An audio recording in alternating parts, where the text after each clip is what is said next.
ایک بندے کا زمین کے 10 مرلے کے پلاٹ کا ایشو ہے وہ سپریم کورٹ حل کرے گی, وہ عوام کا کام ہو رہا ہوگا. اور جو آئینی بینچ ہے, کسی کو حکومت نے ٹیکس لگا دیے, حکومت نے غریب عوام کے اوپر مہنگائی کا بوجھ ڈالتے جا رہے ہیں, اس سے متعلق کیس جائے گا تو وہ آئینی عدالت سنے گی جس کو اکثریتی ووٹوں سے منتخب کیا جائے گا یا بنایا جائے گا, اور وہ مفاد عامہ نہیں ہوگا. حالانکہ 184 کے تحت جو آئینی کیس ہوگا 184(3) میں وہی آ سکتا ہے جو مفاد عامہ کا کیس ہو. تو مفاد عامہ کا کیس آپ آئینی عدالت کو دے کے کہہ رہے ہیں کہ جی دیکھیں جلدی سے, تاکہ سپریم کورٹ عام لوگوں کے مقدمات کو سنیں. یہ احسن بون صاحب نے آج ہی ان کی جانب سے کہا گیا. اب تو وہ الیکشن جیت چکے ہیں, اور میں نے الیکشن جیتنے کی وجوہات بھی رات تفصیلی بیان کی تھی, لاسٹ والا جو رات کا ویلاگ تھا اس میں. جسٹس حسن اظہر رضوی نے وکیل سے مکالمہ کرتے ہوئے کہا کہ ویسے آپ کی کمپنی کو داد دینی پڑے گی, اتنے کم منافع میں 300 ملین روپے کما رہے ہیں, چھوٹے مارجن سے اتنا کما رہے ہیں, داد تو بنتی ہے. وکیل نے بتایا کہ ہمیں IMF کا بڑا پریشر تھا. جسٹس جمال نے استفسار کیا کہ آپ کی سگریٹ افغانستان سے برآمد ہو تو پھر, جس پر وکیل نے جواب دیا اگر کسی اور ملک کی سگریٹ برآمد ہوتی تو میں ذمہ دار نہیں ہوں. جسٹس محمد علی مظہر نے کہا کہ ان سے خرید کر کوئی اور اسمگل کر سکتا ہے, مال ایکسائز افسر کے سامنے باہر جاتا ہے. وکیل اجاز احمد نے اپنے دلائل میں کہا کہ مالیاتی خسارہ کو ختم کرنا ہے تو وہاں سے کریں جہاں سے لیکیج ہے, یعنی کہ جہاں سے اسمگلنگ ہے.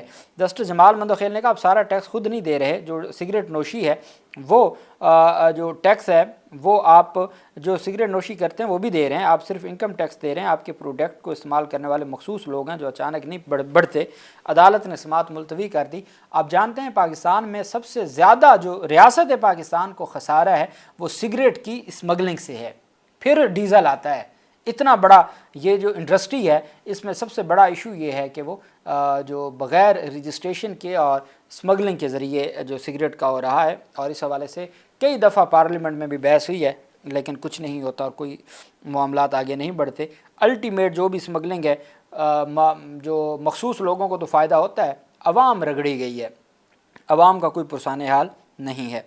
اچھا جی, آج دہشت گردی عدالت یہ وہ کیس ہے جس کے بارے میں پہلے ہی علیمہ خان کو سزا کا فیصلہ سرکاری جو صحافی ہیں وہ سنا چکے ہوئے ہیں. اس میں فرد جرم عائد ہوئی تھی جس فرد جرم پہ نہ سائن کیے تھے نہ دستخط کیے تھے علیمہ خان نے. دہشت گردی عدالت میں علیمہ خان کو گرفتار کر کے پیش کرنے کا پھر حکم دے دیا.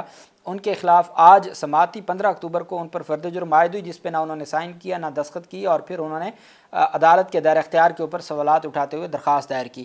اب عدالت نے اس کے اوپر 17 اکتوبر کی تاریخ کی. آج علیمہ خان اور ان کے وکلا پیش نہ ہوئے. جج امجد علی شاہ کے پاس سماعت ہوئی.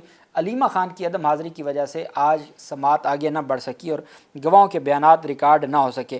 آج 5 گواہان پیش ہو گئے تھے علیمہ خان کے خلاف, اور یہ ٹوٹل 10-15 گواہان ہیں, اور یہ ایک ہفتے میں سزا کا فیصلہ بھی آ جانا ہے جس طرح سے روزانہ کی بنیاد پہ کارروائی آگے بڑھائی جا رہی ہے. علیمہ خان نے ناقابل ضمانت وارنٹ گرفتاری جاری کرتے علیمہ خان کی عدالت نے ناقابل ضمانت وارنٹ گرفتاری جاری کرتے ہوئے انہیں گرفتار کر کے 19 اکتوبر کو عدالت میں پیش کرنے کا حکم دیا. دوران سماعت عدالت نے ریمارک کی کہ علیمہ خان آپ کی ضمانت کیوں نہ منسوخ کی جائے, مسلسل غیر حاضری عدالتی کارروائی میں رکاوٹ ڈالنے کے مترادف ہے, کیوں نہ علیمہ خان کی ضمانتی مچلکے کی رقم ضبط کر لی جائے. عدالت نے ضامن کو بھی نوٹس جاری کرتے ہوئے 19 اکتوبر کو عدالت میں طلب کر لیا. عدالت کی جانب سے ان کے وارنٹ گرفتاری بھی جاری کر دیے گئے, ناقابل ضمانت, اور 19 اکتوبر کو گرفتار کر کے پیش کرنے کا حکم دیا. دہشت گردی عدالت لاہور میں 5 اکتوبر احتجاج کیس میں عمران خان کی تینوں بہنوں آج عدالت میں پیشی تھی ان کی, اور عبوری ضمانت کی درخواستیں تھیں اور ان کی جانب سے حاضری معافی کی درخواست دی گئی تھی. عدالت نے ان کی حاضری معافی منظور کر لی. عدالت نے ان کی عبوری ضمانتوں میں 24 اکتوبر تک توسیع کر دی, جو عبوری ضمانتیں ان میں ایکسٹینڈ کر دی. عدالت نے ان کی جو درخواستیں تھیں, تینوں بہنوں کی درخواستیں تھیں, یہ 5 اکتوبر لاہور میں احتجاج کا مقدمہ ہے, دہشت گردی کا مقدمہ بنایا گیا تھا, اور ان تینوں مقدمات میں انہوں نے وہ تینوں بہنوں کی جانب سے حاضری معافی کی درخواست دی گئی. عدالت نے حاضری معافی کی درخواست منظور کر لی, اور ساتھ عدالت نے 24 اکتوبر تک ان کی ضمانتیں بھی منظور کر لیں. 24 اکتوبر تک ان کیسز میں ان کی گرفتاری سے بھی روک دی عدالت نے. میں نے آپ کو بتایا تھا کہ پاکستان تحریک انصاف کے سربراہ عمران خان کا جو توشہ خانہ کیس ہے اس میں 29 اکتوبر تک سماعت ملتوی کر دی تھی 2 ہفتوں کے لیے, اور وہ بڑی انہونی ہوئی جو جج شاہ رخ ارجمند صاحب کی عدالت میں. اے جے کے آزاد جموں کشمیر میں مزید 2 وزراء نے حکومتی عہدے چھوڑ دیے. اتحادی حکومت میں شامل مستعفی وزراء کی تعداد اب 3 ہو گئی ہے۔ دونوں وزراء پریس کانفرنس آج کریں گے اور وہ علیحدگی کے حوالے سے جو ہے وہ اپنی تفصیلات بھی بتائیں گے۔ وزیر خزانہ عبد الماجد خان اور وزیر خوراک چودھری اکبر ابراہیم شامل ہیں۔ آزاد جموں کشمیر میں جوائنٹ عوامی ایکشن کمیٹی کی طرف سے مہاجرین ممبران اسمبلی کی نشستوں کی مخالفت کے بعد وزراء کے استعفے آنا شروع ہوئے۔ وفاقی وزراء اور ایکشن کمیٹی کے درمیان مذاکرات ہوئے تھے۔ آزاد جموں کشمیر کابینہ میں 20 وزراء اور مشیران پر اتفاق کیا گیا تھا اور سیکرٹریز کی تعداد بھی 20 رکھنے پر اتفاق کیا گیا تھا۔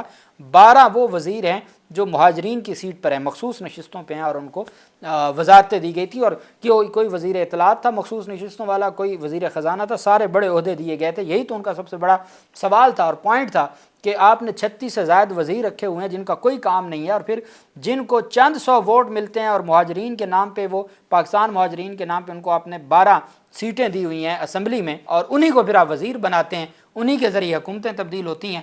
تو یہ سوال اٹھایا گیا تھا، جس پر اب جو سلسلہ ہے ریزگنیشن کا، استعفوں کا، وہ شروع ہو گیا ہے۔